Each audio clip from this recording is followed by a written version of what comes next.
Good evening, everyone, and welcome to this edition of the College and Career Corner. We are so excited that you have taken time out of your busy schedules to come and join us for this wonderful podcast. And as you know, each week we have a very, very special guest here with us to talk about different things related to college and career. And tonight, we are is no exception. We have with us the wonderful individuals from Junior Achievement of South Florida.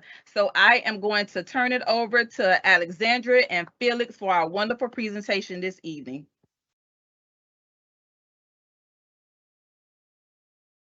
Good evening, everybody. My name is Felix Galazzo. I'm the Director for Pre-Apprenticeship Programs at Junior Achievement of South Florida. And good evening, everyone. My name is Alexandria Lexi Hall. I am the Program Manager for Pre-Apprenticeship Programs at Junior Achievement. So I work alongside Felix. And I'm going to go ahead and start sharing my screen now. We just have a little presentation to share with you all regarding our program and what we have to offer the students here in Broward County. And Felix, you can take it away.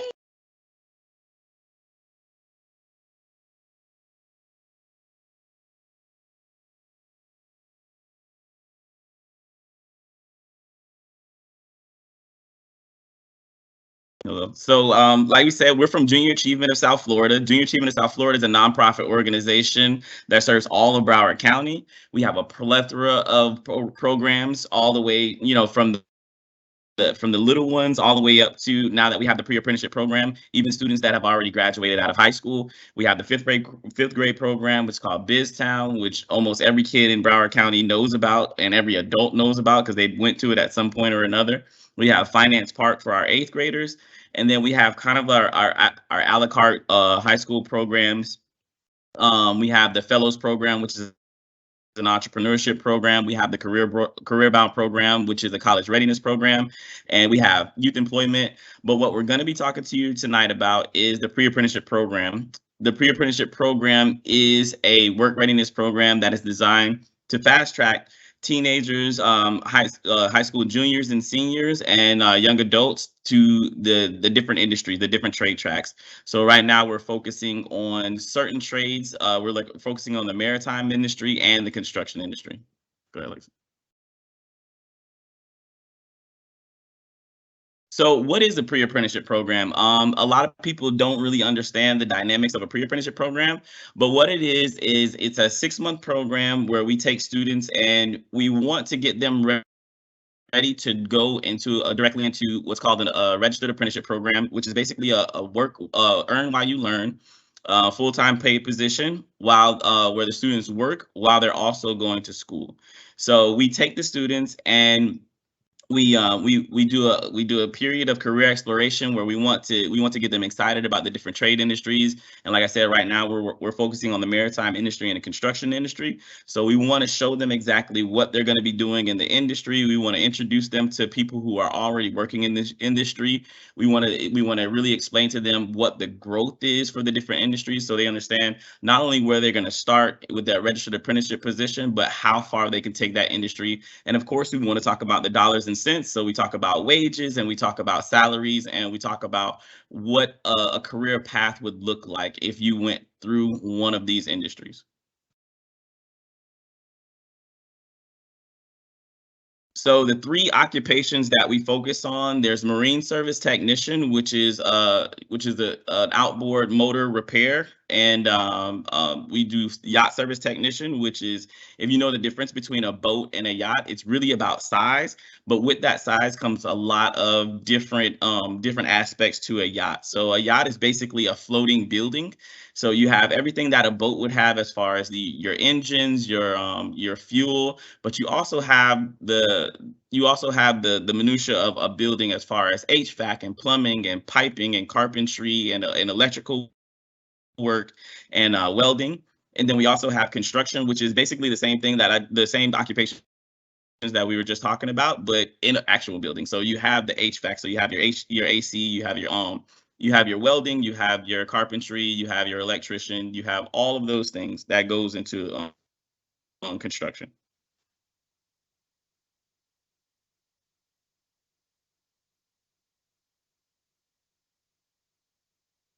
With the program, we do focus on 17 to 24-year-olds. That is the main reason why we want to focus on 17 to 24-year-olds is because this is a direct to the workforce type program. So this is not a program where we're just kind of like showing them a lot of different things, and we want them to, really explore. We really want to get them to grasp what the different industries are, so that we can fast track them directly at the end of the program into a paid position. In order to go into a registered apprenticeship program, you have to be at least 18 years old according to state statute. So by having a program, since it's a 6-month program, if we have a 17-year-old, by nature of time, by the end of the program, they'll either be 18 years old or they'll be very close to it.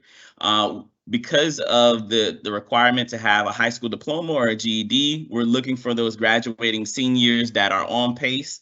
They're on pace to graduate, or we're looking for the young adults that are already outside of school. In the case of Broward County Public Schools, we're really focusing on those seniors that they're on pace to graduate, but might not necessarily feel like college is the route for them, which college is not the route for everybody. But going down the trade industry, and what we try to explain in the program, is that going down the trade industry is really essentially just a different form of secondary education. The same way they would go to a college or a university, and they would take 2 years to get their bachelor's, or 4 years to get their 2 years to get their associates, 4 years to get their bachelor's, and they can move on to postgraduate school.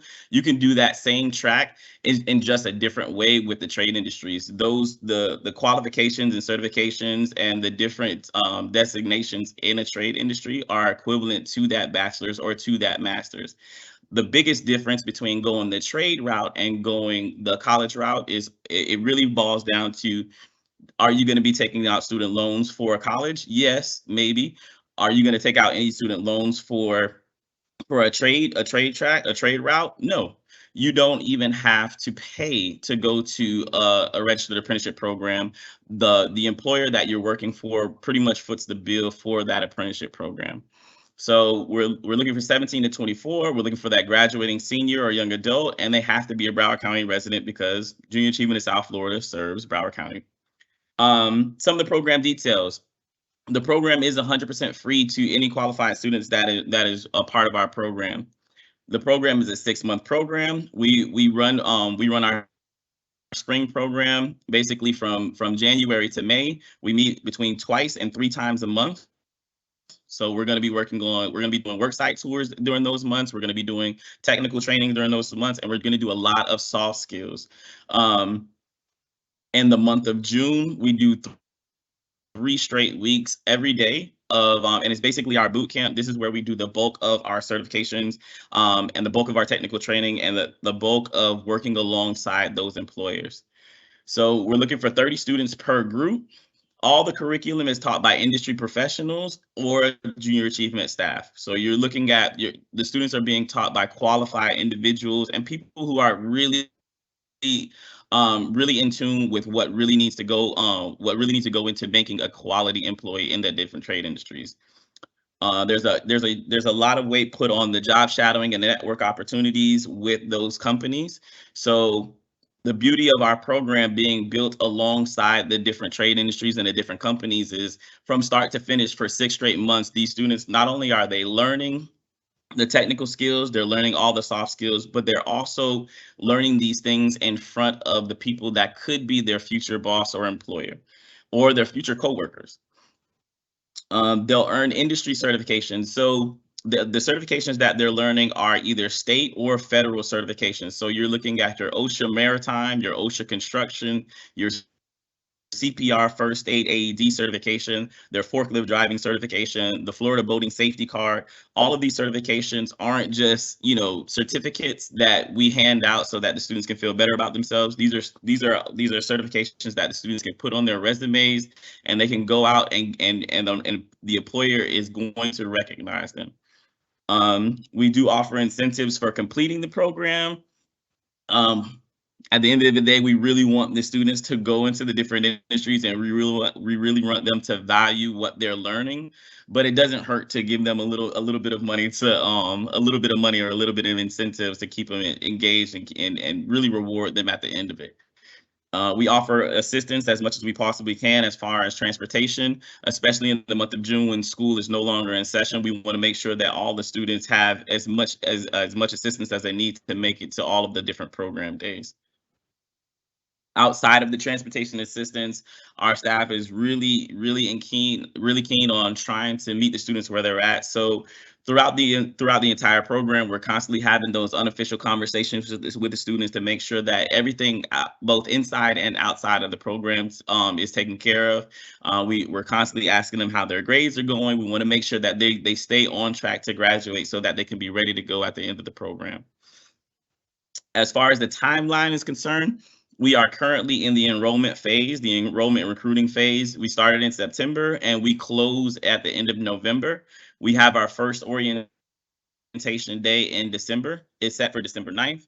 The program workshop days, like I said, explained before, they go from January to May. The technical training days and certification days take place in June after high school graduation. So we let the students get all their celebrating out of the way, and then we really hit the ground running in the month of June.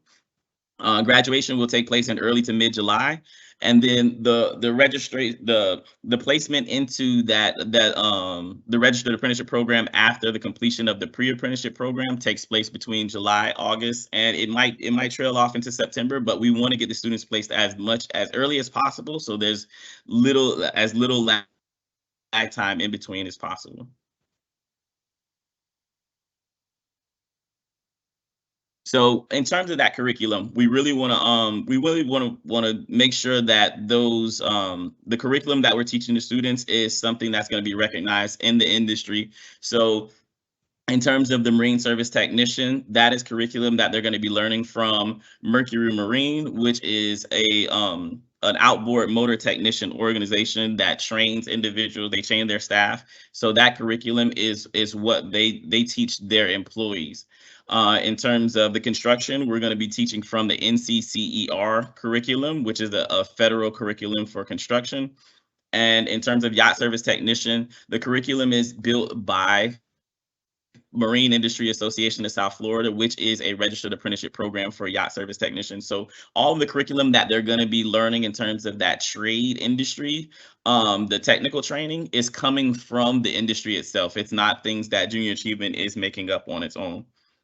Now, in terms of the career readiness curriculum, that is all coming from Junior Achievement. We focus a lot on the soft skills so that not only are the students well trained and technically certified, we really want to make sure that they're good, solid employees, just good human beings. So we focus on a lot of communication skills, interpersonal communication skills. We want to focus on conflict resolution, how to handle constructive criticism.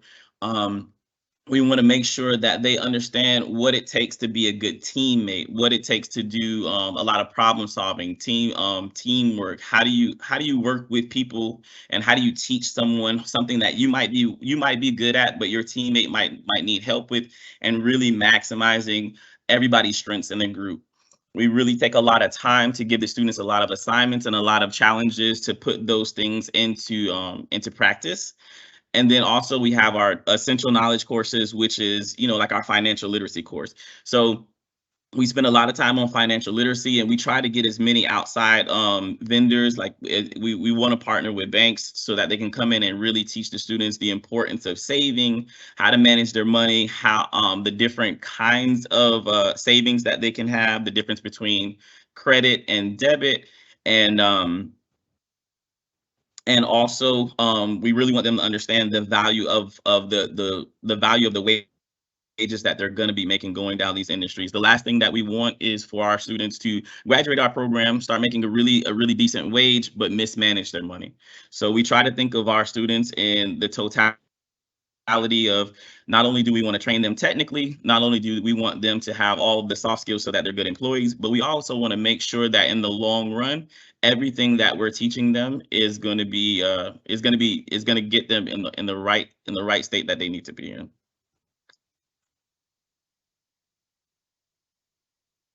So going back to those certifications, we're looking at the OSHA 10, the maritime and construction. The forklift driving certification is something that we wanted to include into the program because forklift is really a skill that they can use in any of the trade industries. So whether it's maritime, whether it's construction, whether it's manufacturing, whether it's just working in a warehouse, having that skill is truly an asset to any company. So any company seeing that the student has a forklift driving certification on their resume, that's immediately a foot up on other applicants. So the boating safety really pertains to the yacht service technician occupation and the marine service technician occupation. CPR first aid is pretty much the necessary to work in any of these industries. And then we have the trade specific certifications like the Mercury Marine MTech certification, the Yacht Service Technician certification, and the NCCER certification. And then we have our JA Pre-Apprenticeship certification that the students are going to get at the end, and that basically encompasses that the student has completed all of our pre-apprenticeship program, and the financial literacy and everything that goes along with it, and they're ready to go. So some of the program materials that the students are going to be utilizing, they don't have to bring these on their own, but we provide them. They're going to be working on laptops because they have to work on their resumes and their LinkedIn accounts. And we teach them about the importance of building their brand and social media presence. Headphones, they're going to be doing a lot of independent work. So especially when it comes down to the Mercury Marine curriculum, they're going to be working on their own. They're going to be working in groups. We do a lot of VR Oculus headset work, so a lot of VR simulations. This is just a different tool to teach the students different skills. So in the case of CPR first aid, it is very easy for them to get their certification and do the hands-on training, but we really want to throw them in that virtual environment and put them in a high stress situation where they'll have to use those skills, but in a scenario, not just to pass the test. All the materials that they're going to need as far as notebooks and pens, we're going to provide that for them. Every student that comes through the program, they're going to get 2 shirts. They're going to get a Sport Tech shirt because we do spend a lot of time outside, especially when we do the maritime tours and the worksite tours and construction tours. And then they also have a polo shirt for when we're indoors and working on the soft skills. We want to start instilling that professionalism in that and into the students that are participating in the program, so they understand that each situation requires a different uniform. So they understand when they go to the workplace, they're going to have to wear the uniforms that are assigned to them there.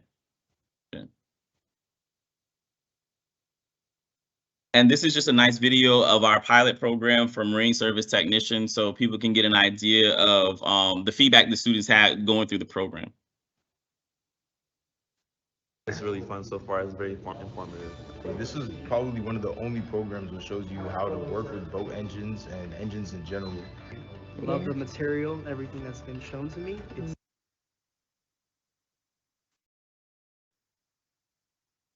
It's pretty neat. I'm enjoying it really very much. I love all the interactive sessions we were able to have, you know, like the videos and the answering the questions and seeing who's getting it first. I just love it. I'm getting a chance to learn how engines and the basic fundamentals of how boats work. So that would help me in the future get a technical career and help me in the long run. Definitely the hands-on stuff in the group projects that we did so far, like the boats that my group won, obviously. I do plan on going to college, but you know, during that time or even after, I do want to, you know, like fix boats. I want to drive the boat, and like also, you know, as I said before, you know, just its correlation with the automotive industry. Like, if I'm not able to do something in marine industry, I can also do automotive.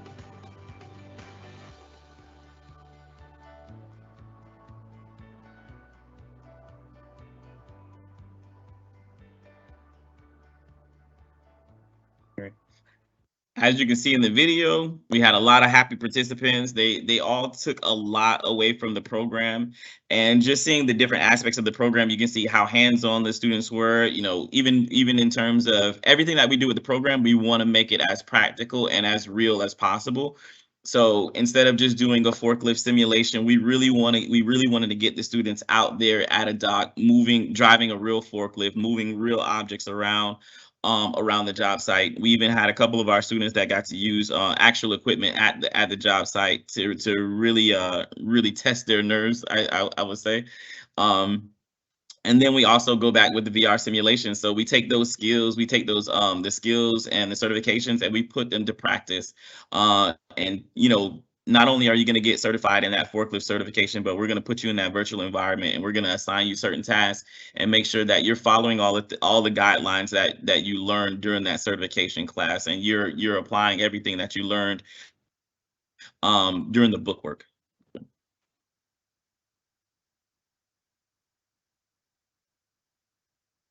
And you know, this is the contact information for myself, and also for Lexi, my program manager.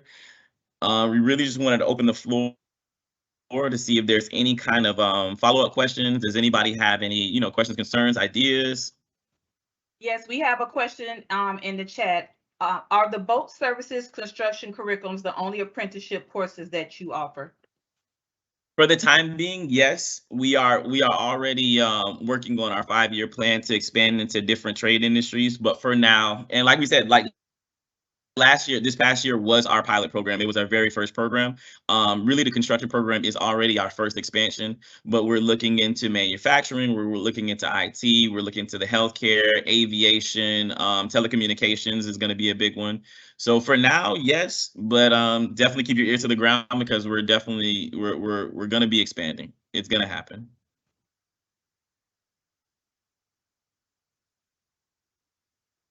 With the forklift driver training, do you at least need to have a driver's license? So funny enough, you do not need a driver's license in order to be a certified forklift operator. So in our pilot program, before we set the age requirement to the 17 to 24, we actually had a 16-year-old who had never driven a car before.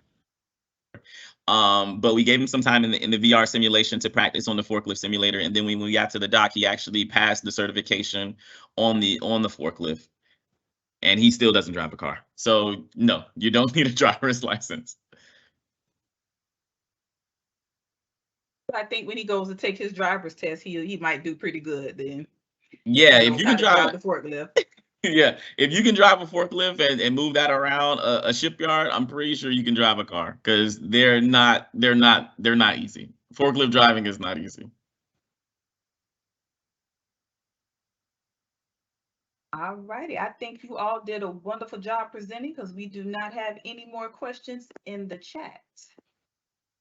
Oh. Well, One of them just come real fast. yeah, I was really waiting for a lot of questions, but I mean, we just really want to take the time to thank you guys. This is a wonderful opportunity. I want to thank everybody who's in attendance. Um, Really hope that you guys took in all the information.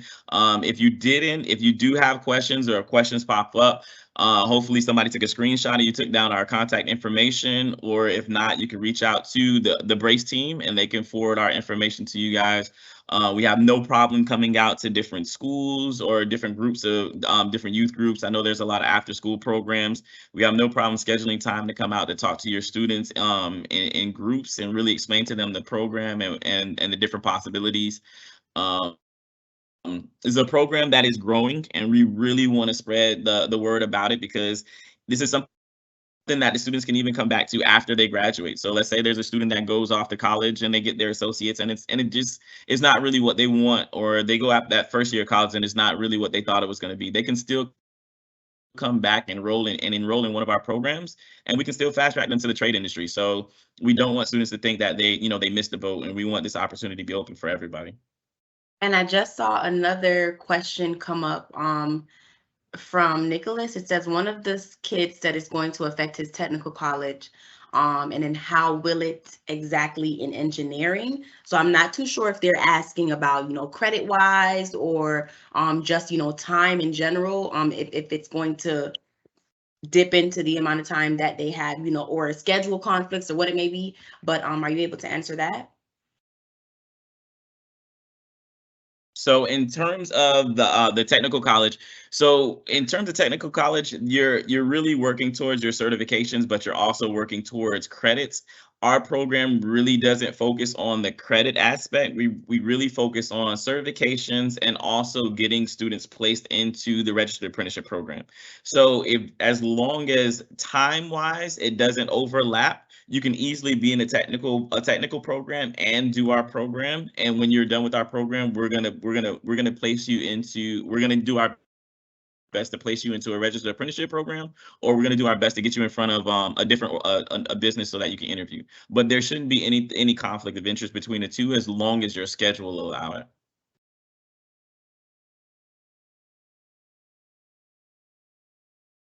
Do you have any other questions? And I just want to piggyback on what Felix just shared, everyone. As we told our students, again, it's just another option. It's an alternative. So even for that student that's currently going through that technical college and you're currently going through that engineering program, once they finish that 2-year or, even that three-year program, depending on how long it is, and they still fall within that age range of 17 to 25, they definitely still have the opportunity to come back and also be a part of the JA Pre-Apprenticeship program. So all is not lost. We're not trying to say that college is not the way. We're not trying to steer you away. But again, just offering, options, alternatives, because as we all know, sometimes the traditional route may not be, the best feasible route for everybody. However, we're always here. We're always here. So again, if they want to finish that engineering program, they're more than welcome to, but as long as they fall within the requirements, then they can always, knock on the JA door and say, hey, I want to sign up for pre-app.